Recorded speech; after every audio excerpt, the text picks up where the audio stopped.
banned away Skarner. So first two bans remain the same. I do like the, I guess it's Flash Wolves that make the adaptation. They clearly know the power of Gangplank, are going to keep it out of this game. Gangplank is one of those champions that scales so well and then has like a fantastic 1 to 4. So has very limited areas where you can attack him unless you're willing to all in invest into the turret dives, into taking him down. And that requires a comp to be built around the top side of the map, which unfortunately we just do not see all that often. Now I'm looking at priority for the Flash Wolves because so far they have banned things like the Kaisar in last game. They also banned away in game 1 Anivia GP Ezreal, and it looks like they're just mimicking that performance. Now, would the Rakan take it off the board?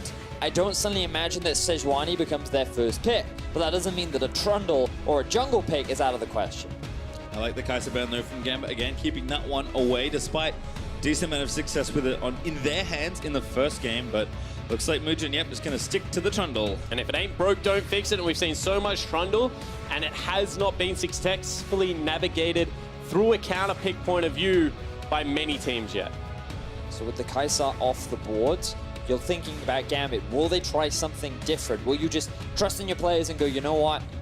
Let's go a little bit more aggro. Play Let's the Nocturne comp. I don't care. Just play the damn Nocturne comp. I think Nocturne's also... Oh, okay. There we go. I mean, a classic pick for Gambit in general. Diamond obviously has a lot of experience on the champ. I also like the Jhin a lot from Logic, just willing to say, Edwin and I have been very willing to be aggressive in games, so I'm just going to pick the Jhin, and let's just find an earlier pressure point we can play with. Sound the horn, go into the sniper setting, just get everything set up for Kira and Diamond to be able to access team fights.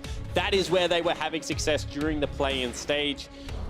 And Jhin, to me, is still one of those champions that you can successfully navigate lanes. He scales absolutely fine into the late game as long as there's not heaps of tanking members and can still be played. But look at the engage options available for Flash Wolves. Alistair still up and available. Ornn still up and available. Two big comfort picks for the Flash Wolves. And you think about how great of a game Sword Art had on Alistair before. Now he's going into an immobile AD carry rather than an Ezreal. And you would only imagine that that is the comfort pick for him. So slight misclick, wanted to Alistair, got Annie for a second, but has since swapped it over to give Sword Art a repeat opportunity to have another great game. But there's Morgana actually for Edward, so kind of still sticking with the theme, not as aggressive perhaps, but still a very solid support. Yeah, absolutely, and I think this gives them back the push in the laning phase. For sure. They'll be able to bully out on the Alistair, and if you're stuck underneath the turret as Sword Art, potentially you don't get the opportunities to be able to rotate around Summoner's Rift.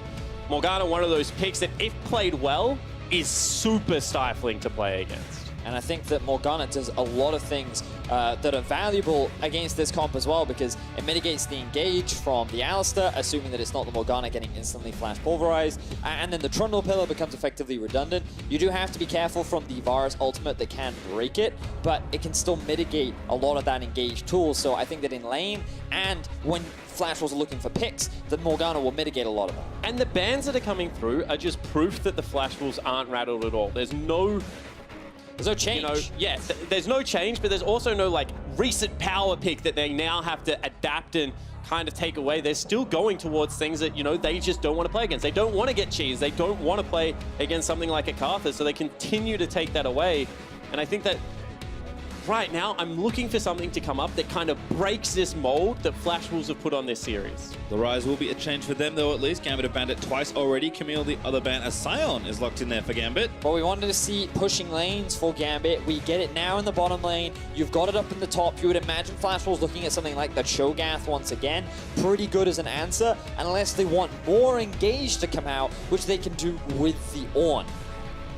Well, they've got Alistair. They're thinking Ornn maybe just add some more cowbell. It's not quite the same with the Ornn Horn, but it looks like that will be the lock in there for Flash Wolves. And I wonder how supportive Maple goes in this composition, because there is some damage coming out of Mugen, and we've seen him play a couple of, you know, not high threat DPS carries. That is going to be a high threat DPS carry if he locks in, and that's one of the questions that I had. Can Maple ascend to his past brilliance? Because his 2017 was not the Korean slaying, was not the solo killing Faker Maple that we had seen of the past. And this could be the road back to that. This is at the very least the first step on his eventual or potential road back towards earning that title. Now, Gambit once again with the hover. I feel like they're not going to go for it. They've drafted themselves a pretty good pick comp. I could see it making a little bit more sense in this draft because you can set it for a 1-3-1. You would be lacking in a little bit of wave clear, but Vladimir in the early levels doesn't have a huge amount of power, and the Kassadin should be able to mitigate that. So I think in this draft, it makes a little more sense than it did before. I mean, there's another champion that sounds very similar to that one. That might also have been a decent pick here. Cassiopeia, we have seen into Vlad already. So, I mean, again, I think Kira is just defaulting the combat. Clearly, they have practiced this pick and are confident in it. It is tough for Gambit fans to have confidence right now, but this is all they have left. They must win every single game from now on. And the one thing I will say is if you all of a sudden isolate someone in a side lane against the Kassadin, at least you've got a Kha'Zix to come in and blow them up with high mobility this game. So I'm kind of in a similar vein. I don't love the pick, but it makes more sense in this composition. It's also historically been not a bad matchup for the Kassadin. But I do think that with Gambit's comps, their ability to force more skirmishes is a lot stronger. This is exactly what you wanted to see spawn. Can we see a little bit more early action from Gambit? Try and force a couple more plays in the early game. You have a few more winning lanes this time around. You have more options available. The emphasis is on Diamond to make use of the tools that he now has been presented. And again, I think Gambit have shown, you know, even though the drafts are changing up, it needs to reflect in the play. Game 2 had shimmers of that here and there. But I really just need to just get in there and just suck it to the Flash Wolves. They need one big kind of shaking, changing moment. And I think the Flash Wolves will not respond well if Gambit can really bring some pressure. Because, again, they're just kind of kicking their feet up, playing the relaxed style they prefer. And while Gambit do have tendencies to play slower early games, they know they cannot fall as far behind, or else this game's just going to get erased from the history books and Flash Wolves will stroll on down to a 3-0 sweep. They just need to get control of an area of the map and continue to revisit it. We've seen Flash Wolves be way too calm. You know, they've been making the first move time and time again. They've been under absolutely no pressure. So somehow, Gambit have to be able to wrestle that back.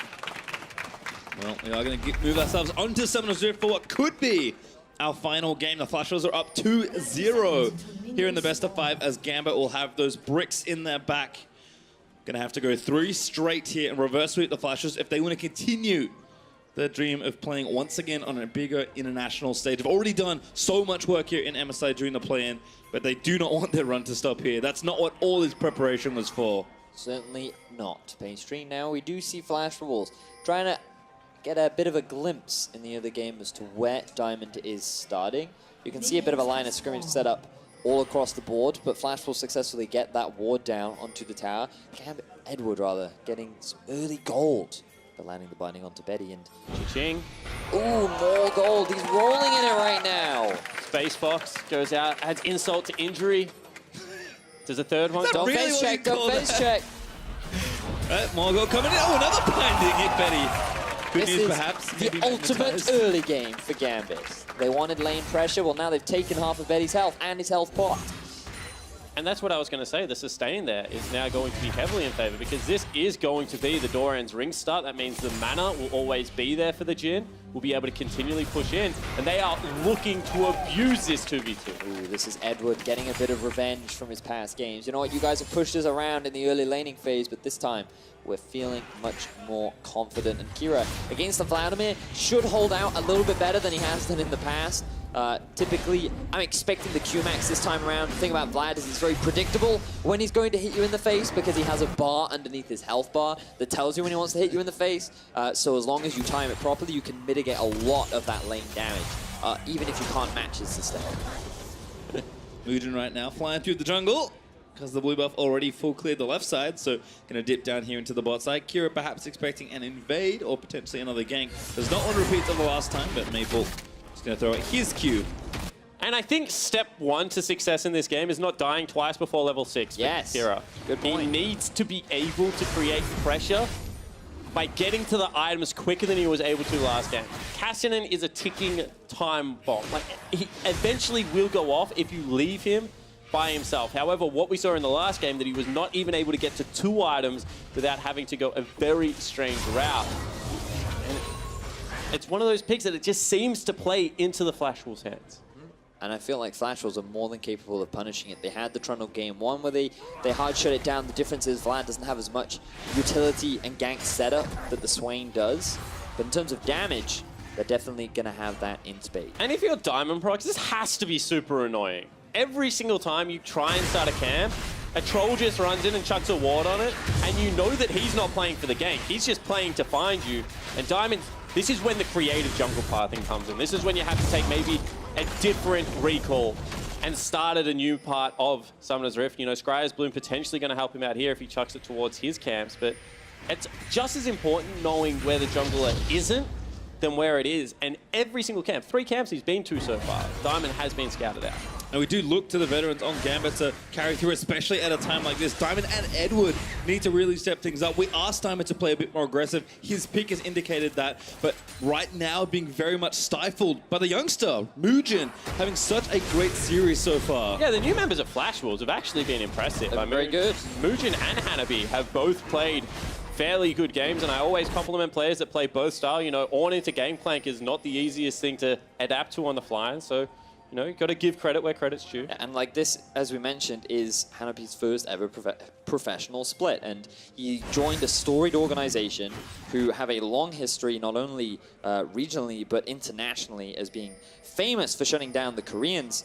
And the fact that he's already off to a very good start kind of speaks wonders for his potential future. And let's take it a step further. They've been a great team that have historically had pretty bad top laners. So if he can come in and turn that around, then potentially this is where you start saying that the Flash Wolves that is now being presented internationally can surpass the Flash Wolves of old. And for Gambit, it's kind of the redemption story for them, because for a very long time, for many European fans, they have wanted to see Diamond and Edward return to that international stage. They wanted to see Moscow 5 kind of be what it was in terms of that for glory. And when you have Stasios and Kira, who joined this squad as part of what was a very successful Albus Nox Luna, there was a lot of hype surrounding this roster. And then play-ins looked good, especially relative to last year, where in Worlds they went 0-4. And to then come into this best of 5 and not really have the performance that they, or really many fans, expected of them, I'm sure it would be a big disappointment. So while the pressure must weigh on them, the fact that they made a war cry coming into this game, they know what's on the line, and they know they have to show something in this game. And they're players that have played with backs against the wall before and performed well. So I think that this is not a strange concept to them as Hanabi goes aggressive. Yep, stay hustle, good flash. Was he gonna die then? I think he was worried about potential junglers because he has absolutely zero vision on the top side of the map. So because Mugen was not spotted, he was like, right, if he's going all in, jungler's probably here, I'm just going to flash for the safety. Yeah, absolutely. Did not have the ulti because I was like, why didn't he just ult out? Didn't have mana for it. Ah, okay. So I was like... The ultimate feels bad, man. Yeah, feels bad, man. Diamond in level 5, though. He's going to run into the Trundle. Diamond heeds your advice. He's waiting. Who will face check first? Oh, there's a ward in the brush. Never mind. Kira is playing this so much safer than what he played game number 1. The lane was pushed up, but he knew there was something in that brush, so he just backs away, plays it nice and safe. I like it, Pastry. That was the condition for him to get Cassin to get in the draft, I think. And things have certainly gone better. Diamond now bot side. This has been kind of the bright start early for Gambit. Where's the ulti? Look at Sion, he's in the bottom lane as well. Here we go, charging down the bot lane. I think I have to know what's up now. Sordo barely going to miss beating a binding of Betty. About to get drifted up. First blood charging straight in. It is Stayhouse onto Betty. Now Sordo and Hanabi are going to try and defend under the turret, but Gambit, they want more. They can feel the fire back in. They're going to try and get aggressive. Sordo's the target of Diamond. He tanked one too many shots. And now Hanabi is going to go back in onto Stayhouse. Flash was going to trade there. That ends up being a 1-4. Now look at how low Kira is. Whoa! Flash Mugen forcing the mid lane. Lotic, he's out of there. He's still in some trouble, though, because Mugen's going to cut him off. Out of there for how long? No way. Like, all right, do I bait? Do I bait? I have to leave. Please don't chase me. Mabel's like, yeah, you're donezo, mate. You're going to flash in, get the Ignite Hemo Plague done. Lotic is like, Yep. Maple with a kill. Oh, Mugen, another aggressive. Oh, no. Flash Wolves, they're just imitating Gambit style. You want a flash? We'll flash too. Oh, the Flash Wolves turn out amazingly after Gambit tried to force a play. The counter engage from Sorda, the collapse from Maple. everything falls apart for Gambit as they just get too greedy under the tower. Yeah, and I think they just did not execute well on that dive. Stayhos, the tankiest member on the lineup, drops aggro. Diamond picks it up. Level 5 bug gets squashed in the bottom lane. Then he walks back through the turret, takes 90% of his health, cannot go for the withdraw at the same time as his 80 carry. And it looks like Sword Art really wants to just dig the heels in. Back to where he almost is, roaming in another lane. He's not even level 6, but he's not going to need it. There's the no flash Scion about to get chain CC'd for a very, very, very long time. Hanabi grabs it. And you know what Sword Art's saying? He's saying, if you come to my lane, whoa, not gonna lie. If you come to my lane and gank me, I am more than happy to return the favor, my friend. You ran the choo-choo train over my 80 carry right here, but you know, who can play that? And I'm going to mimic you because here we see, woo, the cannon engage into the bottom lane. The Scion, the beautiful drift, gets a kill down onto Betty, and this is great.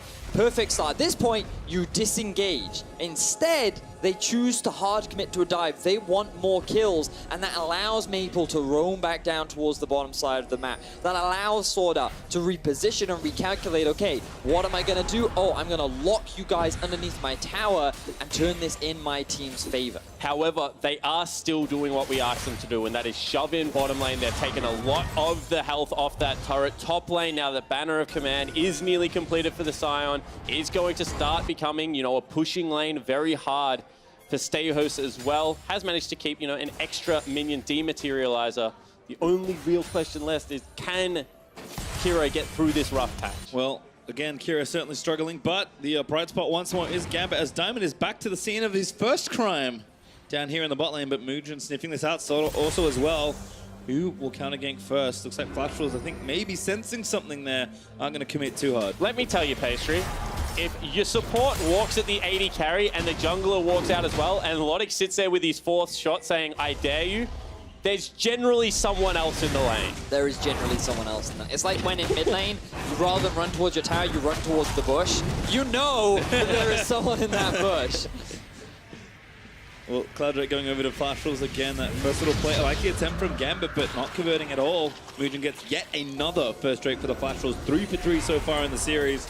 As a binding combo will land in, but Sword Art with the ulti is going to hang out and just tank it. 4 members now towards the bottom side. Even though Flash Rolls have been spotted, they force Gambit away from the tower. So even though they've had this pushing 2 versus 2, Flash Rolls recognize, you know what, we still want to have this control. We have a winning top.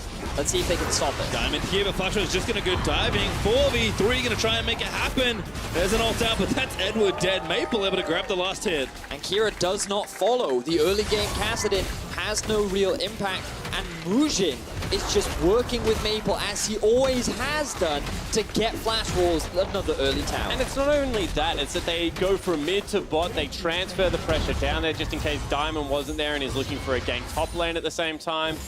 There's no counterplay here for Gambit apart from soaking up 2 additional waves of experience in gold, and when you compare that to the first turret advantage going down, it's just not the same.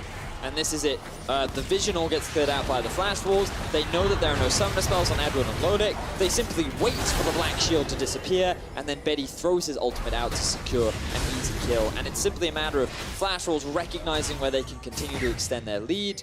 Sword Art with a great roam top meant they have a winning top side, and given you have the push with Maple on Vlad, it's super easy to roam down to the bottom side.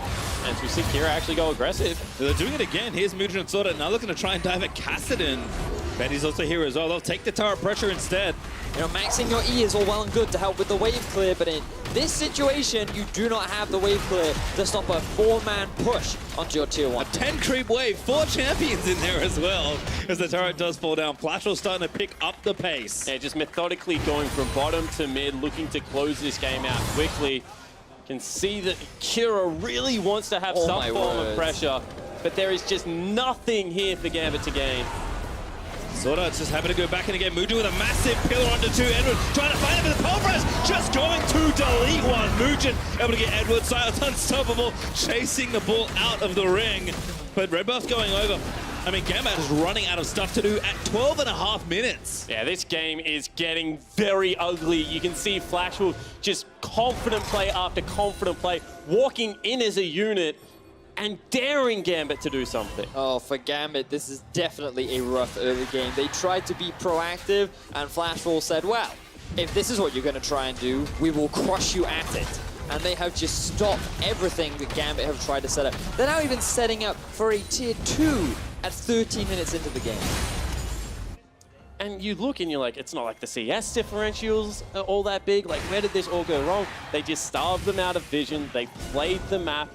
They grouped when they needed to. And one small error from Gambit on that dive now has this and as a response. It's just that difference in summoner spells, right? So many times you see teams that they'll gank mid and they'll go, oh, the flash is down, and then they don't go back to mid again. Flash Wolves throughout this series has recognized where there is a summoner spell advantage, and they have looked to punish it as often as possible. Now Rift Herald going over to the Flash Wolves. It feels like the heart of the team in Soda is really firing away. And together with, I'm going to say, kind of the new brains of the organization in Mujin, those two in tandem, whether it's Soda making plays or Mujin, just so perfectly tracking the enemy jungler and setting things up. This is a player to me that, yes, goes aggressive, but when he knows it works. And the Flash Wolves are now getting on that pace and just starting to run this game completely out of control. But what I love to see is when other members start getting involved. We've seen Maple be able to shove out the lane and join the fights in the forest, be able to go down to that bottom lane and set up turret dives for his teams. This is going to be crucial for Flash Wolves' success, because their playoffs games looked so much cleaner when they were able to replicate that game plan. 4,000 gold ahead though for the Flash Wolves. Not to kind of understate how effective this early game has been. Again, they've got the Rift Herald. We'll see where they go next, because they've already got 3 turrets. The thing is, at this point in the game, it can actually be quite difficult to kind of keep the pressure going, because yes, they have a very healthy lead, but you kind of look at the levels and they're the same. You kind of look at farm and they're very similar. And while a couple items have been completed, the gap isn't so monstrous that Gambit are just suddenly weak. It's simply the fact the Flash Wolves are moving around the map that much quicker, and they're utilizing the fact that Gambit's composition does not allow them to really stop these early playmaking. But with the Rift Herald, Flash Wolves will likely get themselves another tier 2, but their next goal is really just controlling the enemy jungle and starving Gambit out as much as possible. And that's what it comes down to, because when you have a look at a 4,000 gold lead, if everyone has 1,000 gold each, you know, that's what we're kind of looking at the moment. It manifests itself in a pickaxe advantage. They're looking to collapse on Maple here. Yep, gonna go 1v2. Diamond and Kira also down here. Maple might just turn tail and try and finally get the TP in. Now 1v3, soon to be a 2v3 is Maple and Mujin roaming once again. He barely misses out on living, but they're gonna look for the trade. Sorta back in again. Looking for Diamond, who's forced to flash out of the way. The headbutt kill will be donated over to the Trundle. Where did Sword Art come from? This guy finds secret passages throughout Summoner's Rift and is always there to help his team out of dire situations. It's just so funny to watch. All of a sudden you're like, yeah, we're fighting 2v2, we'll retreat back to our turret. Why the heck is there an Alistar at our tier 2? He just shows up and he's like, boom. That's it. One of you have a new job. I'm not following stuff on screen. Somebody has to track Sword Art, because those movie boots are painted red or something. You need a Sword Art cam, you know, that just tracks wherever he's going. They must have found these secret hidden passages, but we can just track him on the minimap. So he pushed up mid, he comes into the enemy jungle, he's like, my bot laner is in danger. Do not fear, Maple, I'm on my way. The TP comes in, and because you're Vladimir, you get to stall for a little while, but the ulti just didn't quite pop, and he didn't have the second proc on his Q either. And then, fortunately, Sword Art shows up, and that gives enough for him and Mujin to secure themselves the turnaround. And off the back of that flank, because Kira was most likely going to fall anyway, he gets himself a flash and an ultimate out immediately as soon as he is there, just burning summoners. And this is what you mentioned, Vedius, the fact that that exchange happens, it looks like it's a 1-for-1, but you know, double flashes down, ultimate now not available for Edward for potentially the next engage, means that what looks like an even trade is actually in favor of Flash Wolves. Right now, just owning the control of this Rift. They get themselves a second Drake as a result. Ocean given over as well. I will say one positive is that they've been able to actually get Kira into a side lane much earlier this game. And they have a Jhin, not an Ezreal, so they can clear out mid lane wave for a very long time. Unless Sword Art gets in the way, of course. Yeah, potentially. He will get in the way at this stage. Kira actually, Kira. Who's flanking who? Kira, yep, got to be careful. Over the wall you go. Oh, he goes onto them. I think that must have been a misclick.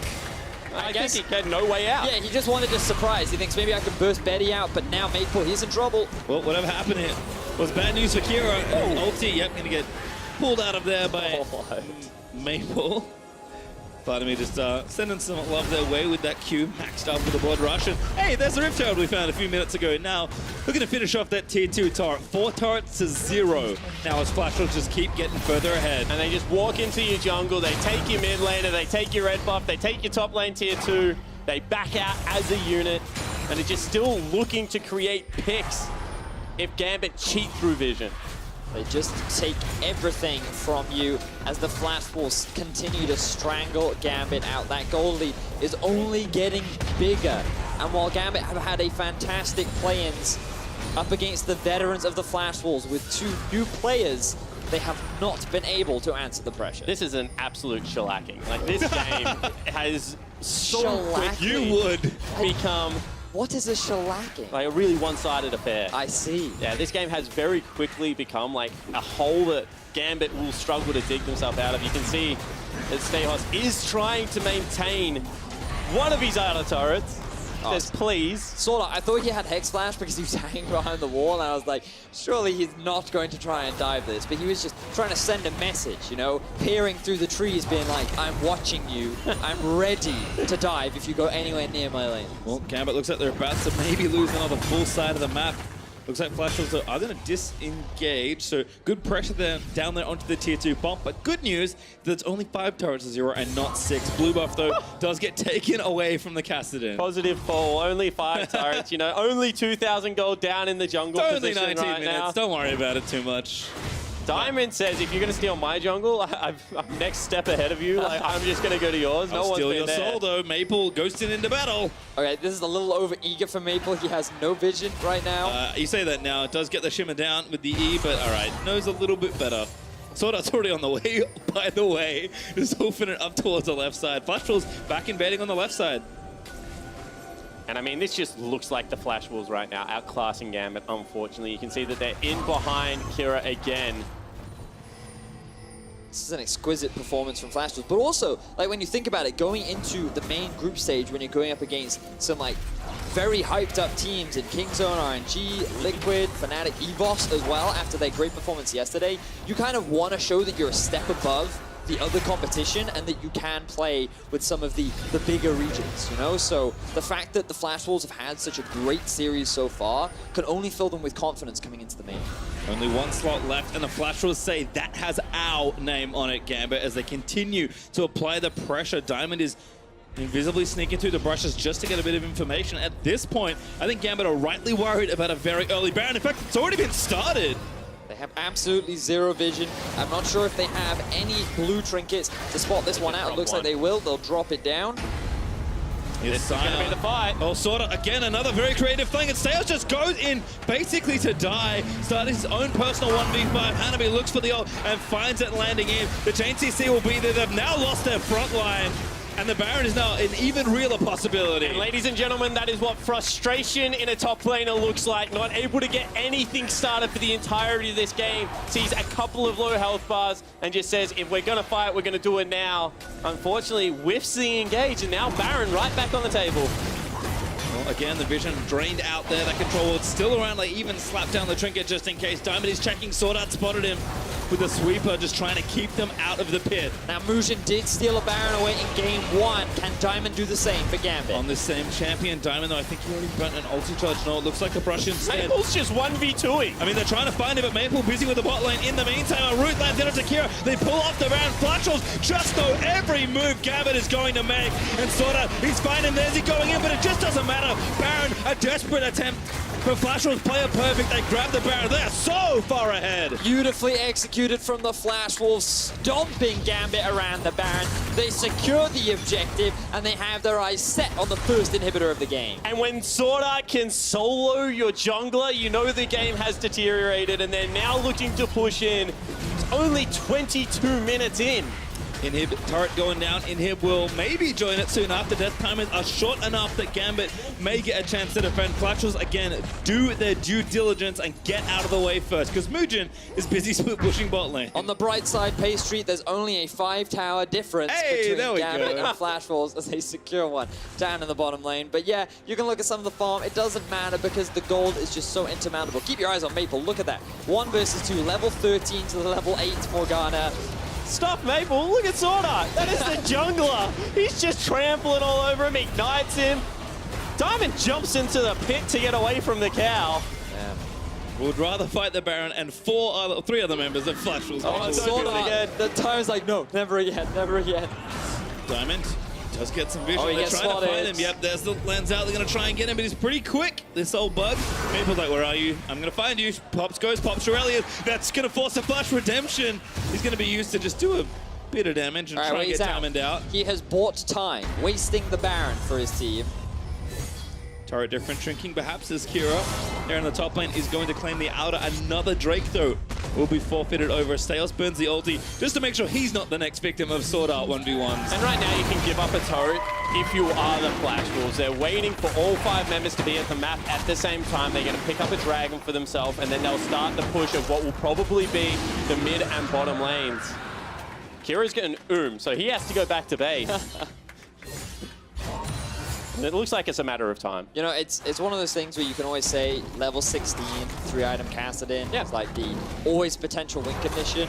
But in this situation, I don't know if it's going to be good enough to be able to bring the Gambit back from the dire straits that they're in. If the game goes for long enough, eventually everyone will have 6 items. Like 20 minutes. That is the fact of League of Legends. However, can you get there is the age-old question.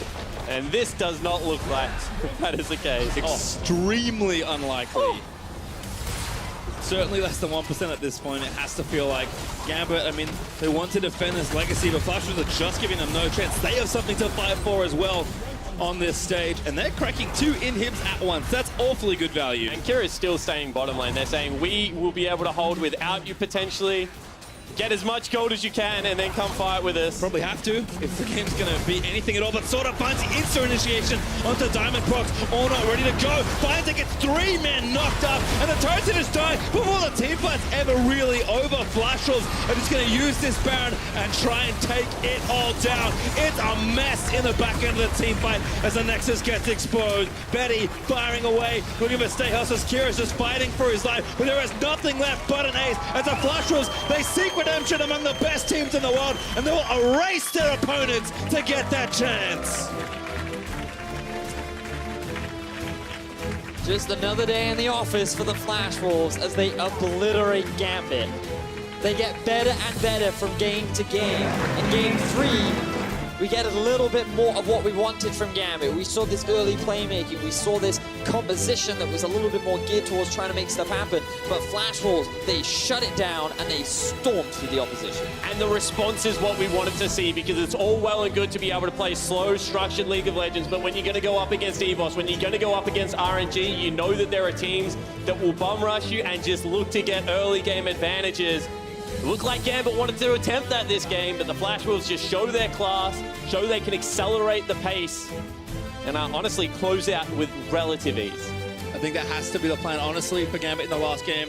Certainly applaud them for the effort they've made, but unfortunately for them, their run will stop here as the Flash Wolves are just starting theirs. They claim the final spot in the next stage of MSI. So EVOS and the Flash Wolves were the ones to qualify that will join Fnatic, Liquid, RNG alongside And the big boys. Kingzone Dragon X.